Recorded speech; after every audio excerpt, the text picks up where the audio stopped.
This channel does not promote any violent, harmful, or illegal activities. All content provided by this channel is meant for an educational purpose only. বাহ, এবার হয়েছে স্বাদ। হ্যাঁ, অপূর্ব স্বাদ। MDH এর চাঙ্কি চাট মশলা, জীবনে আসল স্বাদ জাগলো। আসল মশলা yes MDH। ভয়াবহ পথ দুর্ঘটনায় মৃত্যুকে কেন্দ্র করে রণক্ষেত্র সল্টলেক পুলিশকে লক্ষ্য করে ইট বৃষ্টি, উত্তেজিত জনতার। পাল্টা ইট ছুঁড়েছে পুলিশও। বিক্ষোভকারীদের ছত্রভঙ্গ করতে পুলিশের কাঁদানে গ্যাস, লাঠিয়ে উঁচিয়ে তারা। জ্যান্ত পুড়ে মৃত্যু ডেলিভারি বয়ের, পুড়ে ছাই গাড়ি এবং বাইক। মুম্বাইয়ে বাংলার শ্রমিকের ওপর অকথ্য অত্যাচার, পাওনা নিয়ে বিবাদে শ্রমিকের 2 কান কেটে নেওয়ার অভিযোগ। মুম্বাইয়ের এক ঠিকাদার সংস্থার মালিকের বিরুদ্ধে অভিযোগ বীরভূমের নলহাটির শ্রমিক রাহুল সিংয়ের। মজুরির টাকা না পেয়ে থানায় অভিযোগ জানানোর অপরাধে এই নির্মম অত্যাচারের অভিযোগ। রাস্তায় বৃষ্টির জমা জলে সাঁতার কেটে প্রতিবাদ বিজেপির প্রাক্তন জেলা সভাপতি বিশ্বজিৎ লাহিড়ীর। রাতভর বৃষ্টিতে রায়গঞ্জ শহরের বিভিন্ন এলাকা জলমগ্ন, সেখানেই রাস্তার জমা জলে সাঁতার কাটেন এই বিজেপি নেতা। তার দাবি, মাস্টার প্ল্যান না থাকায় জল যন্ত্রণায় ভুগতে হচ্ছে সাধারণ মানুষকে। হু হু করে পাহাড়ি পথে নামছে জল, বহু এলাকায় ধস, বসে যাচ্ছে এলাকা। বৃষ্টিতে বিপর্যস্ত উত্তরবঙ্গ। 10 নম্বর জাতীয় সড়কে ধসের পর এবার সেতু বসে গিয়ে রাস্তা বন্ধ। রাস্তা বন্ধ থাকায় ভোগান্তি পর্যটকদেরও। মেরামতির কাজের জন্য আগামী 15ই আগস্ট পর্যন্ত জাতীয় সড়ক বন্ধ থাকবে।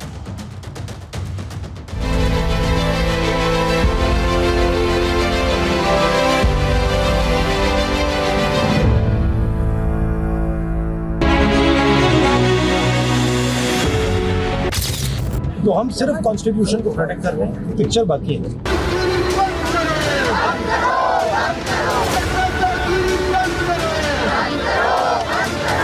লোকসভা ডিসলভ করে দেওয়া হোক, লোকসভা ডিসলভ করে সারা দেশে এসআইআর হোক, তারপর ফ্রেশ ইলেকশন হোক।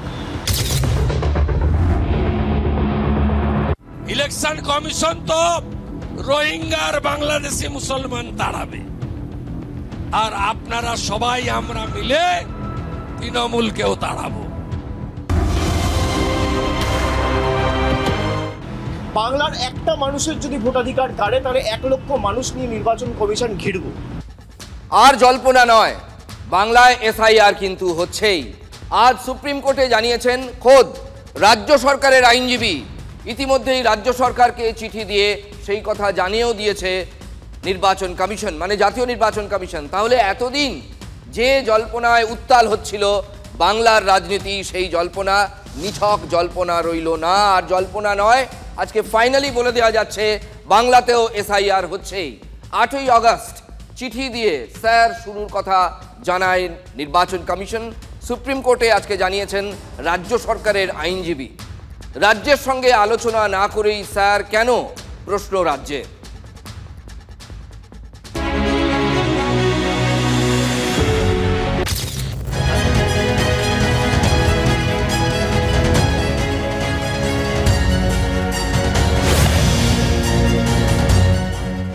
তাৎপর্যপূর্ণ বিষয় তা হচ্ছে যখন এই বাংলার বিষয় উত্থাপন করা হয়, তখন বিচারপতি সূর্যকান্ত তিনি বলেন যে পশ্চিমবঙ্গে তো এখনও পর্যন্ত এসআইআর শুরু হয়নি। আর এই কথার প্রেক্ষিতেই আইনজীবী গোপাল শঙ্কর নারায়ণন, তিনি রাজ্যের তরফ থেকে তিনি আইনজীবী, তিনি বলেন যে 8ই আগস্ট রাজ্য সরকারের কাছে কমিশনের চিঠি এসেছে।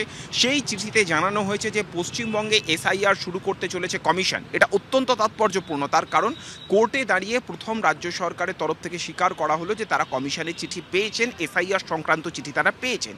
দ্বিতীয়ত যে বিষয়টি গুরুত্বপূর্ণ তা হচ্ছে প্রশ্ন তুলেছেন আইনজীবী, রাজ্য সরকারের তরফে আইনজীবী, যে রাজ্যের সঙ্গে আলোচনা না করে কমিশন একতরফাভাবে কিভাবে এই প্রক্রিয়া শুরু করতে পারে। শুনানি চলছে, পশ্চিমবঙ্গ সরকারের আইনজীবী জানিয়েছেন বিচারপতিরা অনেক সময় প্রশ্ন করেন, অনেক সময় পর্যবেক্ষণ বলেন, অনেক সময় নিজেদের মধ্যে কথা বলতে গিয়ে হয়তো কোনো গুরুত্বপূর্ণ শব্দ আমরা শুনতে পাই, তার উপর দাঁড়িয়ে কোনো মন্তব্য এই মুহূর্তে করব না। अब इस तरह से फेक बर्थ सर्टिफिकेट आप लोग दिलाते हो, वोटर आप लोग बनवाते हो, फर्जीवाड़ा आप लोग करते हो, और जब इलेक्शन कमीशन इसकी सफाई की बात करता है तो आप अपने घुसपैठी वोट बैंक को एक स्पेशल वोट बैंक को बचाने के लिए आप रिफॉर्म्स को रोकने का काम करते हो।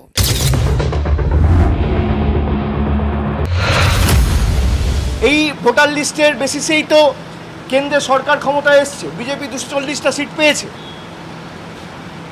তা যারা এই ভোটার লিস্টের বেসিসে নির্বাচন করে, আমি আমার কথাও বলছি, বিজেপি শুরু করুক না, আমরা সবাই ডিজাইন করব, কোনো অসুবিধা নেই, লোকসভা ডিসলভ করে দেওয়া হোক। মঙ্গলবার এই কথাটা ছুড়ে দিয়েছিলেন অভিষেক বন্দ্যোপাধ্যায়, আর আজ তৃণমূলের নাম্বার 2 কে পাল্টা জবাব দিয়েছে বিজেপি। দিল্লিতে সাংবাদিক বৈঠক করে পাল্টা জবাব দিয়েছেন অনুরাগ ঠাকুর। বিজেপি শুরু করুক না, আমরা সবাই ডিজাইন করব, কোনো অসুবিধা নেই, লোকসভা ডিসলভ করে দেওয়া হোক, লোকসভা ডিসলভ করে সারা দেশে এসআইআর হোক, তারপর ফ্রেশ ইলেকশন হোক, কেউ তো বারণ করেনি। 1724 में से 301 बूथ में डायमंड हार्बर में 15% वृद्धि हुई है पिछले 4 सालों में, और सारे टीएमसी ने जीते हैं। কোথাও ভোট বাড়া সেটা তো অন্যায় হতে পারে না, তাহলে তো প্রধানমন্ত্রীর কেন্দ্র নিয়েও অনুবীক্ষণ যন্ত্রের তলায় বিশ্লেষণ প্রয়োজন, মহারাষ্ট্রেও বিশ্লেষণ প্রয়োজন, দিল্লিতেও বিশ্লেষণ প্রয়োজন। অভিষেক বন্দ্যোপাধ্যায় 7.5 লক্ষ ভোটে জিতেছেন, তার ধাক্কা এখনো বিজেপি সহ্য করতে পারছে না। एक बनर्जी जी, कहाँ हो आप? देखिए क्या हो रहा डायमंड हार्बर में। तो क्या आप चुनाव इसीलिए जीत रहे हो? ये जो फर्जी वोट एडिशन के आपके अनुसार हो रही है। লোকসভা ডিসলভ করে দেওয়া হোক, লোকসভা ডিসলভ করে সারা দেশে এসআইআর হোক, তারপর ফ্রেশ ইলেকশন হোক, কেউ তো বারণ করেনি। রাহুল গান্ধী ভূগোল ক্লাসে ঘুমোচ্ছিলেন, আর অভিষেক ব্যানার্জি আমাদের ওখানে পাপ্পু, আর এখানে আপু ইতিহাস ক্লাসে ঘুমোচ্ছিলেন। ইতিহাস পড়েনি, জানেন না। আমার আপনার ইচ্ছা তো লোকসভা ডিসলভ হয় না। একটা লোকসভা তৈরি হচ্ছে একটা নির্দিষ্ট নিয়মের মাধ্যমে। লোকসভা থেকে কোনো সরকার সরবে কি ডিসলভ হবে সেটাও নির্দিষ্ট নিয়মের মাধ্যমে। আলতু ফালতু আওয়াজ মেরে তো কোনো লাভ হবে না। মহারাষ্ট্র, দিল্লি ভোটার লিস্টে জল মিশিয়ে জিতেছে বিজেপি। ওখানে যাদের বিজেপিকে রোখার দায়িত্ব ছিল তারা ধরতে দেরি করেছে তাই, আর মমতা ব্যানার্জি অনেক আগে থেকে ধরেছেন তাই প্রতিবাদ চলছে। 2-3 এসআইআর হয়েছিল, তার আগে এসআইআর হয়েছিল, তাহলে তার যুক্তি অনুসারে যতবার এসআইআর হয়েছিল ততবার তখনকার কেন্দ্র সরকার বা রাজ্য সরকারকে ইস্তফা দেওয়া উচিত ছিল। পাগলের প্রলাপ বকছে। বিহারের পর এবার নিবিড় সংশোধনী এই বঙ্গের ভোটার তালিকায়। স্যারের রেস ধরেই পুরানো সেই দিনের কথা খুঁচিয়ে তুলেছেন বিজেপির অনুরাগ ঠাকুর।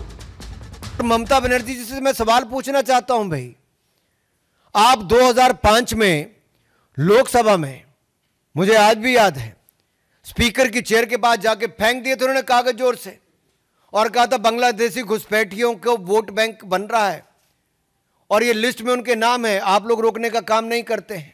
এটা একদম বিভ্রান্তিকর প্রচার হচ্ছে, সম্পূর্ণ বিভ্রান্তিকর প্রচার হচ্ছে। তারপরে যেগুলো বাদ দেওয়ার সেগুলো তো পর্যায়ক্রমে বাদ গেছে। तो ममता बनर्जी जी, आज अगर सफाई होने का काम होता है तो फर्जी घुसपैठिए जो वोट बैंक है उसकी सफाई अभियान पे आप रोक क्यों लगवाना चाहते हैं? আপনি 20 বছর আগের যে সিচুয়েশন ছিল আর আজকের যা সিচুয়েশন, দুটো তো আপনি গুলিয়ে দিয়ে মানুষকে বিভ্রান্ত করতে পারেন না। ইলেকশন কমিশন তো রোহিঙ্গা আর বাংলাদেশি মুসলমান তাড়াবে, আর আপনারা সবাই আমরা মিলে তৃণমূলকেও তাড়াবো। দেখুন, আপনারা যারা রাজনীতি সচেতন দর্শক তারা আজকে খেয়াল রেখেছিলেন দিল্লির দিকে, আমাদের মাধ্যমে অবশ্যই, যে আজকে মনোজ পান্ত চিফ সেক্রেটারি তিনি গিয়েছিলেন নির্বাচন সদনে, তার সঙ্গে কি ইন্টারাকশন হলো নির্বাচন কমিশনের। এটাই আজকের সব থেকে বড় কৌতূহল এবং আগ্রহের ব্যাপার বঙ্গবাসীর কাছে। ভোটার লিস্টে কারচুপির অভিযোগ, যে 4 অফিসার সহ মোট 5 জন, একজন ডেটা এন্ট্রি অপারেটর, তাদের বিরুদ্ধে পদক্ষেপ নেওয়াকে কেন্দ্র করে যে সংঘাত, সেই সংঘাতে এবার একটা নতুন ডেডলাইন এলো। নির্বাচন কমিশন বলে দিয়েছে যে দেখুন 8 দিন সময় দিলাম, রাজ্য সরকারকে বলেছে, এটা সূত্রের খবর, 8 দিনের মধ্যে ব্যবস্থা নিন। অভিযুক্ত 5 জনকে সাসপেন্ড করার নির্দেশ, এফআইআর করতে হবে, নির্দেশ যা যা ছিল সেগুলো একই আছে, শুধু ডেডলাইন আর একটা নতুন এলো। মুখ্য সচিবকে স্পষ্ট জানিয়ে দিয়েছে জাতীয় নির্বাচন কমিশন। সূত্রের খবর 21 তারিখ পর্যন্ত রাজ্য সরকারকে সময় দিয়েছে জাতীয় নির্বাচন কমিশন। আমরা কথা বলবো আমাদের প্রত্যেক দিন যিনি নবান্ন কভার করেন, দীক্ষা ভূঁইয়া। দীক্ষা, তথ্যটা তো আমি জানালামই, বিষয়টা হচ্ছে এই যে 21 তারিখ পর্যন্ত সময় দেওয়া হলো, তাতে নবান্ন কি রণভঙ্গ দেবে নাকি নবান্ন লড়ে যাবে? এটুকু বলতে পারি যে মুখ্যমন্ত্রী একদম স্পষ্ট বলেছিলেন যে তিনি রাজ্য সরকারি কর্মচারীদের বিরুদ্ধে কোনো রকম ব্যবস্থা নেবেন না, দরকার হলে আইনি পথে যাবেন। কিন্তু দেখা গেল যে 5ই আগস্টের যে রিমাইন্ডার লেটার সেটা 8ই আগস্ট এলো, এবং 8ই আগস্টের পরে 12ই আগস্ট আর একটা লেটার এলো, সেখানে মুখ্য সচিবকে হাজিরা দিতে বলা হলো। এবং আজকে গতকাল লেটারে যা যা লেখা ছিল, এবং মুখ্যমন্ত্রী যেটা বলেছিলেন রাজ্য সরকারের কর্মচারীদের কি করে জাতীয় নির্বাচন কমিশন এফআইআর জারি করতে বলে সেটা নিয়ে কোশ্চেন তুলেছিলেন। আজকে মুখ্য সচিবের সঙ্গে যে আলোচনা হয়েছে আমরা সূত্র মারফত জানতে চেয়েছি, ফুল বেঞ্চ তাকে পুরো আইনি ভাবে বুঝিয়ে দিয়েছে জাতীয় নির্বাচন কমিশন কিভাবে, কেন, কোন আইনের দ্বারা এই 5 জনের বিরুদ্ধে এফআইআর করতে বলতে পারে এবং সাসপেন্ড করতে বলতে পারে। তারা একদম আইনিভাবে মুখ্য সচিব মনোজ পান্তকে বুঝিয়ে দিয়েছে, এবং তারা 8টা দিন সময় দিয়েছে রাজ্য সরকারকে, অর্থাৎ 21 তারিখ তারা একটা ডেডলাইন দিয়ে দিয়েছে। সেই ডেডলাইনের মধ্যে কিন্তু এই 5 জন অর্থাৎ 4 জন অফিসার এবং একজন ক্যাজুয়াল ডেটা এন্ট্রি অপারেটর যাদের বিরুদ্ধে ভোটার লিস্টে কারচুপির অভিযোগ আছে তাদের বিরুদ্ধে সেই এফআইআর করতে হবে বলে দিয়েছে। যদিও আমরা যেটা সূত্র মারফত জানতে পাচ্ছি মুখ্য সচিব সবটাই শুনেছেন, কিন্তু তিনি কোনো মন্তব্য করেননি। বিশেষ করে 21 তারিখের মধ্যে তিনি কোনো মন্তব্য যে এফআইআর করবেন এবং সাসপেন্ড করবেন রাজ্য সরকারের তরফ থেকে এরকম কোনো মন্তব্য করেননি। এক্ষেত্রে বলে রাখা প্রয়োজন, আমি একটু বলে রাখা প্রয়োজন যে প্রশাসনিক প্রধান মুখ্য সচিব হলেও তিনি মুখ্যমন্ত্রীকে না জানিয়ে কোনো কাজ করতে পারবেন না, এটা আমরা সকলেই জানি। ফেরত আসছেন, ফলে সেক্ষেত্রে আজকে তিনি ফেরত আসছেন এবং তিনি মুখ্যমন্ত্রীর সাথে আলোচনা করেই পরবর্তী পদক্ষেপ করবেন। এবার মুখ্যমন্ত্রীর নির্দেশ, অর্থাৎ যিনি সাংবিধানিক প্রধান আমাদের রাজ্যের, তিনি কি বলেন? তিনি আগেই বলেছিলেন যে রাজ্য সরকার কর্মচারীদের বিরুদ্ধে তিনি ঢাল হয়ে দাঁড়াবেন, আইনি সহায়তা নেবেন। এখন মুখ্যমন্ত্রী যা নির্দেশ দেবেন সেই অনুযায়ী মুখ্য সচিব মনোজ পান্তকে যে কার্যকর করতে হবে তা আইনি ব্যাপার, সেটাই দেখার বিষয়। অনেক ধন্যবাদ, আপাতত তোমাকে অনেক ধন্যবাদ। দেখুন এখন এই ব্যাপারটা একরকম আমরা অতীতে দেখেছি, জ্যোতিবাবু নির্বাচন কমিশনকে ধুয়ে দিয়েছেন, কিন্তু তার যিনি চিফ সেক্রেটারি ছিলেন তিনি নির্বাচন কমিশন যা যা বলেছে সেগুলো মেনেই কাজ করেছে। ফলে এইটা দেখতে হবে এখন সব থেকে বড় আগ্রহ বা কৌতূহলের জায়গা যে পলিটিক্যাল ডায়াস থেকে সিএম যা বলছেন তার সরকার খাতায় কলমে ঠিক সেটাই করছে কিনা, ফাইল পত্রে সেটা করছে কিনা, তার জন্য কিন্তু আমাদের অপেক্ষা করতেই হবে। নির্বাচন কমিশনের তলব, নির্বাচন সদনে ফুল বেঞ্চের মুখোমুখি মুখ্য সচিব, ঘণ্টা দেড়েক কমিশনের ফুল বেঞ্চের সঙ্গে বৈঠকে মুখ্য সচিব। সূত্রের খবর কমিশনের একাধিক প্রশ্নের মুখোমুখি হতে হয়েছে মনোজ পান্তকে। কি প্রশ্ন? 4 অফিসারের বিরুদ্ধে এখনো পদক্ষেপ করেননি কেন, রিপোর্ট সহ তুলে ধরতে হয়েছে মুখ্য সচিবকে, এটাও সূত্রের খবর। মুখ্য সচিবকে কমিশন এখতিয়ার নিয়ে পুরো বার্তাটা বুঝিয়ে দিয়েছে, বার্তা দিয়ে দিয়েছে যে অ্যাকচুয়ালি এখতিয়ারটা কার। দেখুন যে জবাবি চিঠি, যে তলবি চিঠি এসেছিল ইনফ্যাক্ট মুখ্য সচিবকে ডেকে পাঠানোর, তাতেই কিন্তু বলা ছিল পরিষ্কার যে অফিসার তোমার হলেও এখন এরা আমাদের আন্ডারে ডেপুটেশনে আছে, ফলে আমাদের নির্দেশ পালন করতেই হবে, এটা ক্লিয়ার কাট লিখে দিয়েছিল নির্বাচন সদন। আসবো সেই প্রশ্নে পরে। এই মুহূর্তে চলে যাব দিল্লিতে, আমাদের প্রতিনিধি রয়েছেন আমার সতীর্থ জ্যোতির্ময়। জ্যোতির্ময়, তোমার চোখে গোটাটা দিন একটা সাম আপ করো, কি দাঁড়ালো? দেখো, এই যে এসআইআর সংক্রান্ত যাবতীয় সংঘাত তা মূলত 3টে স্তরে প্রতিনিয়ত ডেভেলপমেন্ট হচ্ছে। একদম প্রথমে রয়েছে পলিটিক্যাল লেভেল, রাজনৈতিকভাবে সমস্ত বিরোধী দলগুলি তারা একটা সার্বিক ঐক্যের ছবি আমরা দেখতে পাচ্ছি, যেখানে এসআইআরের বিরুদ্ধে একসঙ্গে লড়াইয়ের বার্তা সংসদের ভেতরে বাইরে থেকে বিরোধীরা দিচ্ছে। দ্বিতীয় স্তর হচ্ছে সুপ্রিম কোর্ট, যেখানে আইনি সংঘাত, আইনি লড়াই চলছে, যে আপডেট আমরা প্রতি মুহূর্তে জানাচ্ছি। তৃতীয় লেভেল হচ্ছে অ্যাডমিনিস্ট্রেটিভ বা প্রশাসনিক স্তর, যেখানে কমিশন প্রতি মুহূর্তে নিজের ক্ষমতা বা এখতিয়ার বুঝিয়ে দিচ্ছে। আজ পশ্চিমবঙ্গের মুখ্য সচিবকে ডাকা, তলব করা, তাকে এনে কাঠগড়ায় দাঁড় করানো এবং তার বিরুদ্ধে অভিযোগ বা রাজ্য সরকারের বিরুদ্ধে অভিযোগ যে কমিশনের নির্দেশ সময় মতো পালন না করলে রাজ্যের মুখ্য সচিবকে ডেকে এনে কাঠগড়ায় দাঁড় করানোর ক্ষমতা বা আইনি এখতিয়ার রয়েছে জাতীয় নির্বাচন কমিশনের। এই বার্তাটা কার্যত প্রত্যেকটা রাজ্যের, প্রত্যেকটা সরকারের জন্য, বিশেষত বিরোধী শাসিত রাজ্যগুলো যেখানে রাজনৈতিক পরিমণ্ডলে তারা ঐক্যবদ্ধ হওয়ার চেষ্টা করছেন, তারা প্রতি মুহূর্তে কমিশনের বিরুদ্ধে বিষোদ্গার করছেন, তাদেরকে একটি প্রশাসনিক বার্তা আজকের পশ্চিমবঙ্গের মুখ্যমন্ত্রীকে তলব করে দেওয়ানো হয়েছে বলেই মনে করছে এই মুহূর্তে অ্যাডমিনিস্ট্রেটিভ লেভেল। যেটা সবথেকে বেশি গুরুত্বপূর্ণ বিষয়, আজকে বিকেল 4:30-র সময় পৌঁছে যান, 4:29-এ পৌঁছে যান মনোজ পান্ত। তাকে ডাকা হয়েছিল বিকেল 5টার সময়, তিনি আধ ঘন্টা আগে পৌঁছে যান।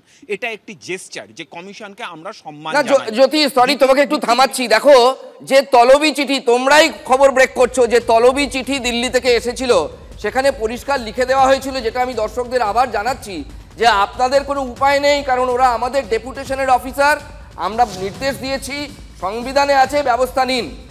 তাহলে এটা যখন লিখেই দেওয়া হলো, আলাদা করে মুখ্য সচিবকে ফিজিক্যালি ডাকার কোন প্রয়োজন ছিল? কারণ সেই নির্দেশটা রাজ্য সরকার বা মুখ্য সচিব তিনি পালন করেননি। আর পালন না করলে পরে কমিশনের এখতিয়ার বা কমিশনের হাত কতটা লম্বা সেটাই বোঝানোর প্রয়োজন ছিল কমিশনের। সেই কারণের জন্যই তারা মুখ্য সচিবকে তারা তলব করেন। যে খবর আমাদের কাছে সূত্র মারফত আসছে, আজকে প্রায় মিনিট 45 বা 50 মিনিট এই বৈঠক হয়েছে। এই 50 মিনিটের বৈঠকে স্পষ্টভাবে বুঝিয়ে দেওয়া হয়েছে যে কমিশনের নির্দেশ মানতে আইনত বাধ্য। পিপলস রিপ্রেজেন্টেটিভ অ্যাক্টে, রিপ্রেজেন্টেশন অ্যাক্টে সেই ক্ষমতা দেওয়া হয়েছে জাতীয় নির্বাচন কমিশনকে। আজকে আইনের ইস্যু উঠে আসে। এর পাশাপাশি স্পষ্টভাবে তাকে বুঝিয়ে দেওয়া হয় যে সুনির্দিষ্ট সময়সীমা বেঁধে দেওয়া হয়েছে, অর্থাৎ যে কথা আমরা পরবর্তী ক্ষেত্রে যে খবর আমরা জানিয়েছি যে 21শে আগস্টের মধ্যে নির্দেশ কার্যকর করতে হবে, এই বিষয়টি স্পষ্টভাবে তাকে জানিয়ে দেওয়া হয় যে এই নির্দেশ কার্যকর করা থেকে অন্য কোনো পদক্ষেপে পা ফেলতে পারবে না জাতীয় নির্বাচন কমিশন।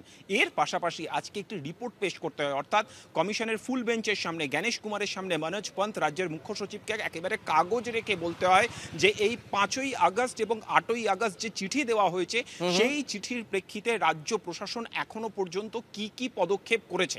অর্থাৎ এক্ষেত্রে রাজ্য সরকার বা রাজ্যের মুখ্য সচিবের আইন মান্য করা ছাড়া আর কোনো বা নির্দেশ উপায় নেই, অপশন নেই, সেটাই বুঝিয়ে দেওয়া হয়েছে। জ্যোতির্ময় কথা বলছিলাম, অনেক ধন্যবাদ জ্যোতির্ময়, আমাদের নয়াদিল্লির প্রতিনিধি জ্যোতির্ময়ের সঙ্গে কথা বলছিলাম।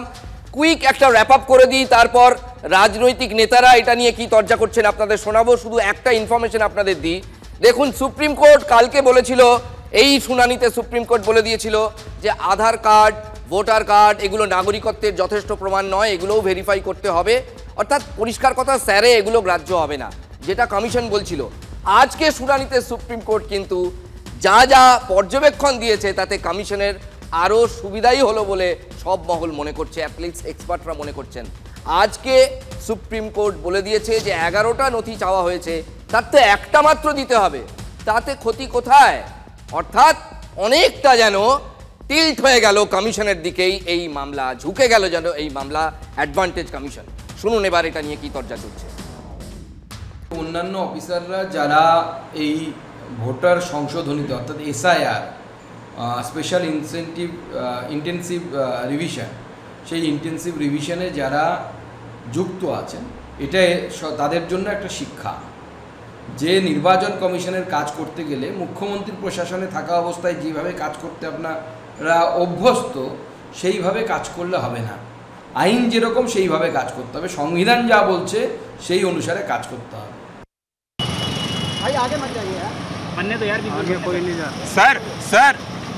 স্যার কিছু বলবেন? স্যার এই বিষয়টা আমরা এই মুহূর্তে কিছু বলবো না, তার কারণ নির্বাচন কমিশন আমরা চাই নিরপেক্ষ থাকুক, কিন্তু তারা বিজেপির প্রভাবে বিজেপিকে সুবিধা পাইয়ে দেওয়ার জন্য কাজ করছে। মুখ্য সচিবকে আগে ঠিক করতে হবে মমতার কথায় চলবে না সংবিধান অনুযায়ী চলবে। আমরা বলি তোমার ইলেকশন এখন ডিক্লেয়ার হয়েছে, কোন আইনের বলে তুমি নোটিশ পাঠিয়ে দিচ্ছ, সাসপেন্ড করছো আর বলে দিচ্ছ এফআইআর করতে হবে না? আমি কারো কোনো পানিশমেন্ট করতে দেব না।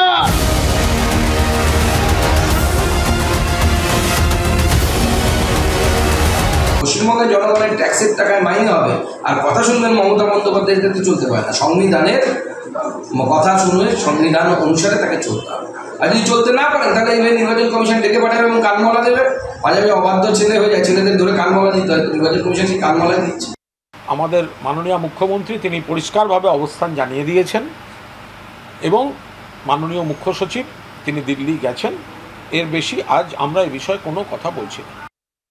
মমতার কথায় চললে চাকরি যাবে, জেলেও যেতে পারে, আর সংবিধান অনুযায়ী চললে ইলেকশন কমিশনের কথাতে চলবে। তারাতলায় শর্ত সাপেক্ষে বিজেপিকে সভা করার অনুমতি দিল কলকাতা হাইকোর্ট। 17ই আগস্ট বিকেল 5টা থেকে 7টার মধ্যে সভা করতে পারবে বিজেপি। 500 লোক নিয়ে সভার অনুমতি বিচারপতি তীর্থঙ্কর ঘোষের। সভা থেকে কোনো বিতর্কিত মন্তব্য করা যাবে না। 5 জন ভলান্টিয়ারের নাম পুলিশের কাছে আগেই জমা দিতে হবে। তারাতলায় শিব মন্দিরের পাশে সভা করতে চেয়ে মামলা রাকেশ সিংয়ের। সভায় থাকার কথা আছে বিরোধী দলনেতা শুভেন্দু অধিকারী। আলিপুর চিড়িয়াখানার জমি বেআইনিভাবে বিক্রি এবং পশু পাচারের অভিযোগে তদন্ত শুরু করল কেন্দ্রীয় চিড়িয়াখানা কর্তৃপক্ষ। 2 সপ্তাহের মধ্যে কলকাতা হাইকোর্টের বিচারপতি সুজয় পাল এবং বিচারপতি স্মিতা দাস দের ডিভিশন বেঞ্চে রিপোর্ট জমা পড়বে। আদালতে জানিয়েছেন additional solicitor general Ashok Chakraborty. মামলাকারীরা সাপ্লিমেন্টারি হলফনামার কপি কেন্দ্রীয় চিড়িয়াখানা কর্তৃপক্ষকে না দেওয়ায় মামলার শুনানি পিছিয়ে দেয় ডিভিশন বেঞ্চ। 1 সেপ্টেম্বর ফের মামলার শুনানি।